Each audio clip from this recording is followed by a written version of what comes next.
This episode of Instinct is brought to you by Pussycat Lodge. Pussycat Lodge has been going for over 20 years, and with the help of some lovely volunteers, they help rescue, care for, and rehome hundreds of cats and kittens. I personally adopted a cat from here. Her name is Willow, and she's been with the family now for a year, and she's settled in perfectly, and we love her very much. She came to us fully vaccinated, neutered and microchipped for a donation of just £130. So if you're looking for the opportunity to give a cat a second chance in your loving home, then please do reach out to them. It costs over £2,000 a month to keep the charity going, so if you would like to help, drop by their website at pussycatlodge.co.uk or find them on Facebook or Instagram as well. Any help you can give is very much appreciated. But now, let's get on with the podcast.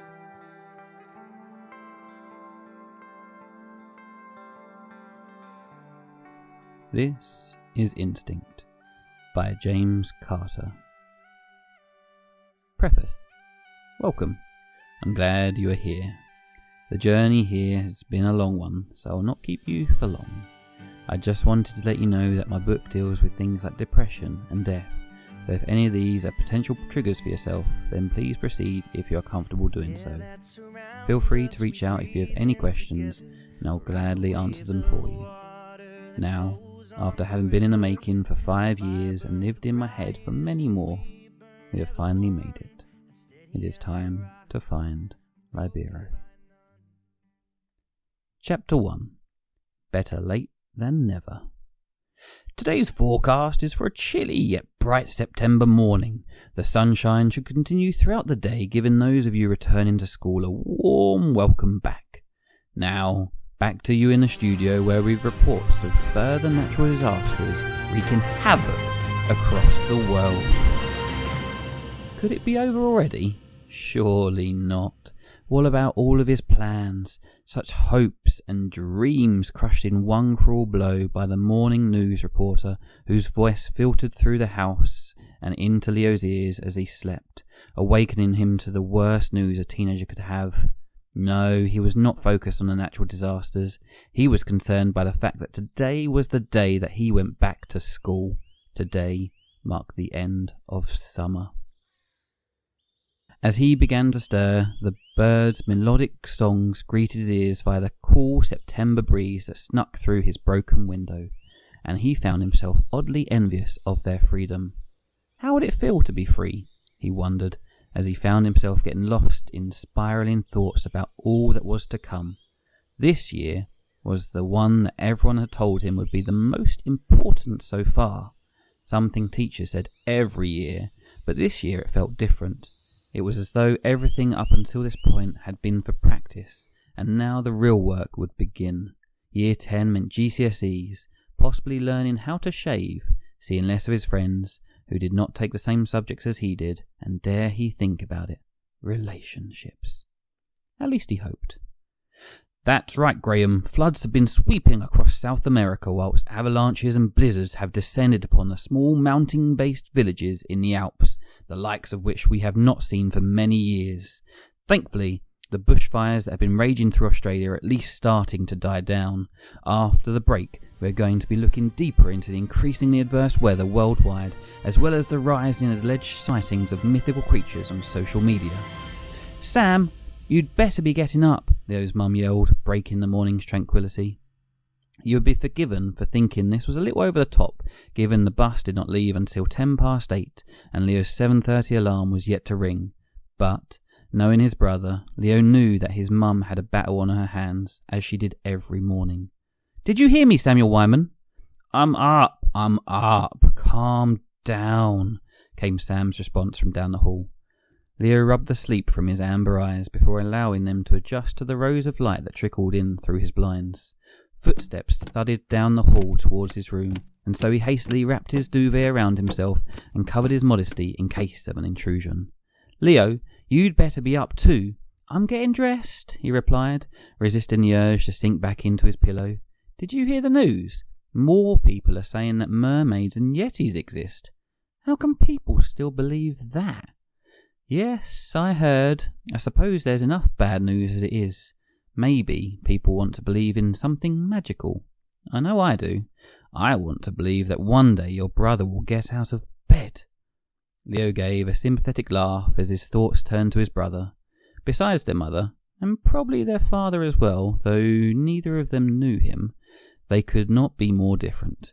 Leo's hair was golden blonde and shaggy, resembling a tatty hay bale, whilst Sam's was short, jet black, and always kept slicked to the left.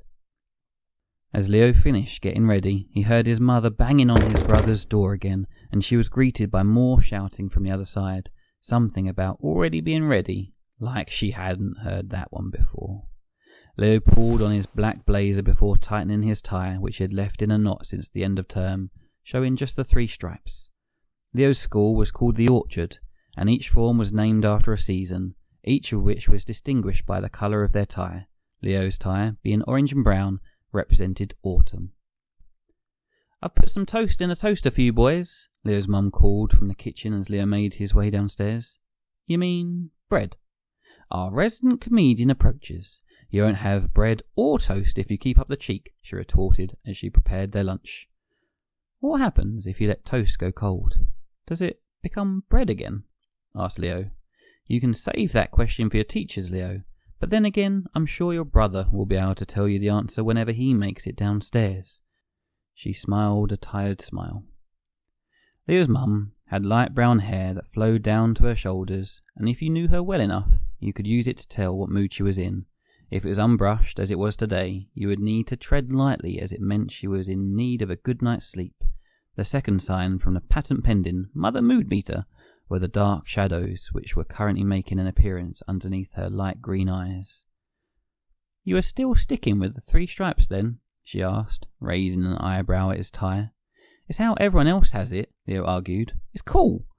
"Just because others do it doesn't mean it looks good. And what would you know about fashion? In my day, the fashion was to have a mullet. All I'm saying is that sometimes it's best not to follow what everyone else is doing." Leo shrugged, and she took the window of opportunity to pull his tie down before resting her hands on his shoulders. "I'm so proud of the man you're becoming," she said, her eyes glistening slightly. Thanks," Leo said sheepishly. "Don't let anything worry you this year, Leo. Everything will all be alright in the end. And if it isn't alright, then it's not the end," Leo finished. "That's right. Now, give me a hug before I go and kick your brother out behind you." As they broke apart, Leo's mum ran upstairs and left Leo to pick up his bag and see himself out. As he went to call out goodbye, he was interrupted by, "You've got to be kidding me! You're still in bed!" So, Leo gently eased open their slightly cracked plastic front door and made a break for it, hearing his mum shouting at Sam about getting something into gear as he closed the door behind him. As he readjusted his tie, he immediately joined the steady stream of students heading up the street towards the bus stop, walking quickly so that none of them realised he lived in the house that was home to all the commotion. The Wyman family lived in a small village in the heart of Essex, where each neighbour was as nosy as the next. Following suit, as Leo walked by each house, he tried to remember who lived there and thought about what they might do for a living.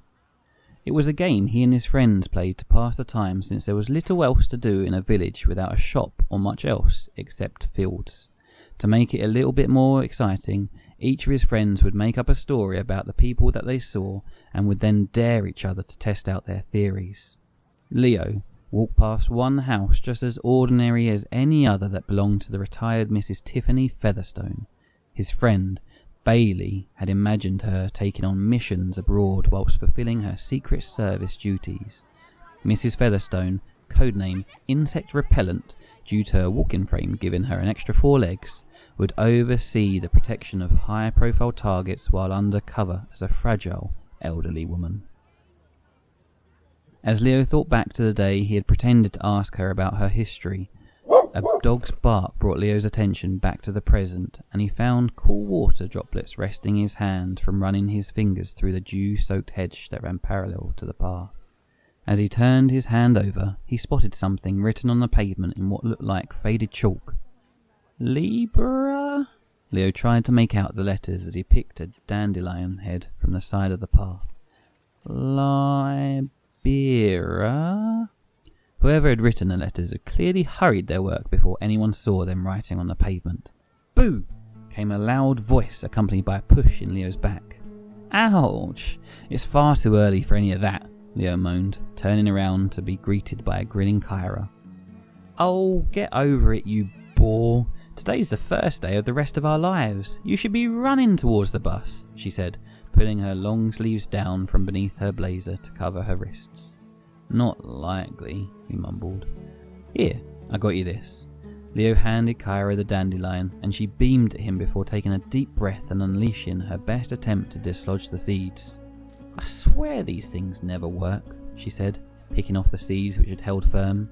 Better luck next time. You say that every time, she laughed as she linked her arm in his and bounded along the path, almost dragging Leo along with her and causing him to break into a smile. Kyra was remarkably tall, her eyes almost level with Leo's, and he was one of the tallest in the year. This meant Leo was always in danger of being whipped by her hair, which flew through the air as she skipped, seemingly changing colour between a dark orange in the light and a black in the shade. Number 5 to Vickering Town, arriving in 4 minutes, read the sign above the bus shelter, where Leo and Kyra met their other 2 close friends, Dorian and Bailey. The girls hugged each other as though they had not seen each other for years, whilst Leo and Dorian simply exchanged a knowing nod. Here we go again, another year, Leo said. But this one's not like the others, Leo. This is year 10, Dorian spoke in his usual matter-of-fact tone. This year we study only the subjects we have chosen to. No more studying nonsense subjects like music and art. Oi, what's wrong with them? They're what I'm taking, remarked Kyra, narrowing her green eyes at Dorian. Nothing, Kyra. They're just not subjects that I would have picked. I'm sure you will learn plenty in them. It's geography, history, and chemistry that I cannot wait for, Dorian said, unable to change his monotone voice to make it seem like a sincere apology. You're just excited to be back with Mrs. Ash, said Bailey, laughing, as Dorian's usually olive face became scarlet. Perhaps I am. She is a brilliant teacher who happens to know how to get the best from her pupils, Dorian said, looking hopefully down the road to see if the bus was about to save him. It's not my fault that you can't see past her aesthetics. The others laughed as they watched their friend squirm, as he did whenever his favourite teacher was mentioned. It's alright, Dawes. We believe you, bud, Leo said, patting him on the back. When the number 5 finally arrived, its brakes screeched as they brought the double-decker to a stop a little further down the tree-lined street. As everyone picked up their bags and began boarding, Leo glanced around for his brother, who was yet to make an appearance. I haven't seen him either, said Bailey, following his anxious look. But you'd better hurry up. There's no point both of you being late. Creaks and whines echoed around the bus as it swayed slightly in the wind, making it even more daunting to climb the already intimidating stairs. Having made it to the top deck unscathed, Leo and his friends ignored the natural order and sat in their usual spot behind the stairwell to watch everyone else stumble on up. At the back of the bus, the Year 11s kept a watchful eye over proceedings, whilst the other Year 10s begged for their attention just ahead of them. The front of the bus was left for the fresh meat, aka the Year 7s, who sat looking over their shoulders at everyone else, no longer the biggest fish in their primary ponds, but little fingerlings in their huge new secondary sea. Still no sign of Sam. Leo glanced back along the path he and Kyra had walked earlier, which was separated from the woods on the other side by the bush he had run his hand through, and a sigh of relief escaped him as at last he saw his brother dawdling down the top of the road. Sam had clearly seen the bus, but that did not stop him from taking all the time in the world to get to it. His slick-back hair glistened as he took each painfully slow step towards the soon-to-depart bus. In Sam's head, the world waited for him. He did not rush for anyone. Pistons hissed as the bus awaited the go-ahead from its driver, and Leo wished on his brother to show any sort of intention of hurrying. Thankfully, it appeared that the bus driver was waiting for him, either recognising the uniform or recognising Sam from having done this nigh on every morning since his first year. As Leo watched his brother's slow progress, something in the trees caught his eye. About 20 feet behind his brother were a pair of glowing yellow eyes that darted between each branch as their owner appeared to stalk Sam. It was gaining speed. Leo wondered how his brother had not noticed or heard whatever was approaching him until he saw white earphones dangling from his ears. Sam's stalker drew nearer, its gaze fixed as it closed in on him. A glance around the bus told Leo that he was the only one paying attention to what was going on. Everyone else either too busy on their phones or deep in conversation. Even his friends had lost themselves in their own little chat. Having himself tried and failed to jump from one tree to another, Leo could not understand how the stalker was moving so swiftly along the branches without slowing. Leo banged his fist against the window just as the creature was about to reach his brother. Nothing. He opened the top part of the window and shouted. Nothing. He did both at the same time, and still nothing. "What the hell are you doing?" Leo heard Bailey ask, but he was too concerned with getting Sam's attention to answer. "The bus is waiting for him. You can chill out." A gap in the trees allowed sunlight in, giving Leo a brief glimpse of his brother's stalker. Brown fur, or was it feathers? Before he had a chance to see properly, the shadows engulfed the creature once more. Finally, Sam reached the end of the path and his hidden follower stayed exactly that, hidden, but for those piercing yellow eyes which burnt clear as two fires in the night. The eyes remained fixed on Sam as he crossed the road, but as Leo watched, they suddenly moved to look directly at him. Leo froze. He immediately felt as though the creature was reading him, his every fear, emotion and thought. Leo felt like the creature could see it all. "Really, Leo? What's going on with you?" Kyra said, looking concerned as she pulled Leo from the creature's unrelenting gaze. Her pale green eyes were like two still lakes amongst a forest of chaos, and they brought Leo out of his momentary panic. "Nothing. I'm fine."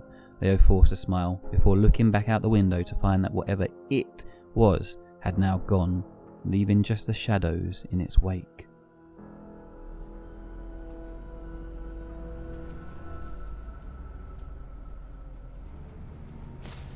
Branches crashed against the roof as trees took turns in giving the number 5 a beating.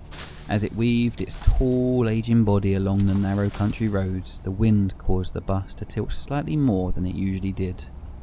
"How was your summer, Bailey?" Dorian asked as he sat perched in his seat with the most perfect of postures. Leo and Kyra exchanged a glance, knowing full well that Dorian was only asking in the hope that Bailey would ask him what he had been up to. "Hold strong, Bailey. We see what he's doing," Leo whispered to Kyra. "You know how it is as a gay teen these days, Dawes. Every day is spent trying to prove to your parents that just because you like other girls doesn't mean that you're worth any less." "I know, right? If he didn't drone on so much, his summer might actually sound interesting," Kyra replied under her breath. "I thought your parents were okay with everything." "Well, I don't know about that. He went to a reptile and rodent convention. Only he would be able to make something serious come round to him again." Leo shrugged, raising his eyebrow at Kyra. "I'm almost amazed that he stayed the same person that I met back in year 7. "Yeah, they are. It was just a joke. Some was much the same as yours, I'd expect." "I'm amazed that we've stayed friends with him that long," Kyra said, a little too loudly, which brought Dorian's ever-alert gaze upon them. "Who?" Dorian asked. He was quick in almost every aspect, sharp as a tack, but also, despite being relatively small, he was literally quick as well. He was so fast, in fact, that teachers would often joke about him taking off on the athletics track. "Nothing, Dawes. How was that rat convention?" Kyra asked, squirming. "Are you kidding? I made him feel awkward to keep him away from talking about that," Bailey exclaimed as she feigned pulling her light grey hair out as he immediately withdrew his famed notebook. As they all braced themselves for Dorian's story time, complete with annotated notes, a piercing scream from one of the Year 7s stopped him in his tracks. Leo thought for a second that one of them had been bundled to the ground, until he saw the girl in question pointing out the window towards the field beside him. "What the..." Kyra started, following her finger. The blue skies of before now appeared grey and black. The birds whose songs had accompanied Leo's awakening were no longer in sight or earshot, which left the only noise to come from the trees that crashed against each other in increasing winds as they fought desperately to keep themselves rooted in the ground. "What's all the fuss about?" Dorian asked, turning to see why everyone was looking out the window and not listening to the stories of his summer. The wind battered against the bus, which came to a halt between two fields. The driver was unable to keep going as the bus rocked dauntingly from side to side, the rusting suspension and aging brakes doing all they could to keep it in place. They all looked up to see clouds beginning to swirl in a circular motion over the fields, gathering in speed as some of the children grabbed onto the metal bars attached to their seats. "Look over there," one of the Year 11s shouted. Leo took a sharp breath as he saw what she was pointing at. Reaching down from above, the clouds spiraled towards the ground in a dark and twisted mess. All the trees were being pulled inwards, unable to keep themselves upright as the crops around them became uprooted and were thrown across the fields. "Dorian, what's that?" Bailey asked in a hushed breath. "That's not something I've seen in England before." Leo looked for his brother and saw him sitting with his friend Hannah, and they both shared the same look of terror as everyone else on the bus did. Kyra whimpered slightly, and she covered her mouth before raising a quivering hand to point out the other side of the bus towards further, dark and intimidating clouds. Unlike those the Year 7 pointed at, these had already begun their descent and were stretching towards the ground like a hand desperately reaching for something to hold on to. And they did exactly that. As the tornado touched down, the whole bus burst into a panic. Some children began to cry, whilst others battled for space under the chairs. A few others ran downstairs and tried to force their way off the bus. Leo was unable to move. "What do we do?" Bailey asked, panic-stricken. "The safest place for us now is under the chairs." "Kyra and Bailey, you first," Dorian stated. "Because I'm a girl, I can hold my own more than you, Dawes. I'm not about to sit around and wait for that to hit us," Kyra argued, gesturing outside as the second tornado reached the ground. "We either get ourselves under something solid or run outside and risk being dragged up into one of those," Leo said, snapping into action as Dorian moved out of the way so Bailey could get under their old wooden seat. The wind that battered the glass was almost deafening, and the noise only increased as bushes and small trees were thrown against the bus, sounding like gunfire as they smashed into the sides and caused the glass to crack. Lightning lit the charcoal skies and was followed by a crashing clap of thunder that rattled the windows and caused everyone to duck. Leo could feel his heart beat faster as his hands began to shake. The Year 7's screams were reciprocated across by everyone around him. Leo looked for his brother again, only to find Sam's horror-stricken face contort even further as the swirling concoction of wind, mud, plants and anything else in their vicinity started to move towards the bus. The driver downstairs tried desperately to keep the children calm, but to no avail. This was not covered in Bus Driving 101. Leo wondered if the driver could chance driving away, but as he looked around he saw more tornadoes blocking the road in front of and behind. They were trapped. "Sam!" Leo called to his brother. "Get under your seat!" Sam did not move. He was either unable to hear amongst the commotion or was frozen with fear. Leo tried to move towards his brother but found his way blocked by panicked children who were running about the bus, treading on the limbs of those who were not completely under their seats and were hiding behind their hands. The first tornado was now less than 100 yards away, and children were using their blazers to cover their nostrils as the warm, bitter smell of burning rubber infiltrated the growing cracks in the windows. The driver had given up on trying to keep the children calm and fought to drive away, but the wheels just span in place. Lightning streaked across the sky once more, lighting the inside of the tornado to show an x-ray of the mud, crops and even tree trunks that swelled within before being thrown out in every direction. "Kyra, get down!" Leo shouted as she sat emotionless, watching the tornadoes get ever closer. "This is not the time, Kyra. Get under the seat!" Leo tugged her by the hand till she was on the floor and then pushed her under the chair, trying to get her to the closest thing he could think of as safe. Children's screams, whimpers and cries were inaudible as the tornado swept through the bushes that lined the road. Screws jangled in place until the roof finally gave way and flew from the bus, causing the bulk of the windows to fall and smash against the tarmac. The rest of the glass rained down upon the children, who desperately fought to protect themselves from the falling shards. Leo held onto the nearest pole, the palm of his hand resting against the stop button as he tried again to make sure his brother was safe. This time, Sam was on his knees towards the back of the bus, gripping onto the pole that attached the seat to the floor with tears streaming down his face. At least he was finally on the floor, Leo thought to himself. As Sam looked up, he met Leo's eyes, and his tears stopped for a moment. Leo managed what he hoped was a reassuring nod, trying his best to look brave for his younger brother. Another flash of lightning was followed by another deafening crash of thunder, and then everything went dark as the bus was engulfed by the tornado. Leo locked his arms around the pole and put his foot under the nearest seat, keeping his attention on his brother as screws loosened and other seats flew into the air.